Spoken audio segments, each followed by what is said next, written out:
நாகரிகம் வளர்ந்து பகுத்தறிவு பேசும் இன்றைய காலகட்டத்தில் மகாராஷ்டிரா மாநிலம் நவி மும்பை பகுதியை சேர்ந்த 30 வயது மதிக்கத்தக்க ஒருவர் வசித்து வருகிறார்.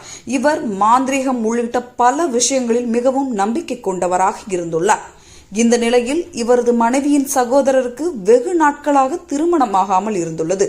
இதன் காரணமாக தன் மனைவியிடம் உன் சகோதரருக்கு திருமண தடை நீங்குவதற்கு சில சடங்குகளை செய்ய வேண்டும் என்று கூறியுள்ளார். குறிப்பாக தன் மனைவியையும் மாமியாரையும் நிர்வாணமாக பூஜை செய்ய வேண்டும் என அவர் கட்டாயப்படுத்தியுள்ளார். இதனால் வேறு வழி இல்லாமல் அவர்கள் இருவரும் அவரின் பேச்சை கேட்டு நிர்வாணமாக பல பூஜைகளை செய்துள்ளனர். இதனைத் தொடர்ந்து ஆடையின்றி அவர்கள் பூஜை செய்யும் புகைப்படங்களையும் எடுத்துள்ளார். அது மட்டும் இல்லாமல் அந்த புகைப்படங்களை மனைவியின் குடும்பத்தினர் சிலருக்கு அனுப்பியும் வைத்துள்ளார். இதனால் மிகுந்த மன உளைச்சலுக்கு ஆளான மனைவி போலீசில் புகார் அளித்த நிலையில் போலீசார் இது தொடர்பாக வழக்கு பதிவு செய்து விசாரணை நடத்தி வருகிறார்கள். மேலும்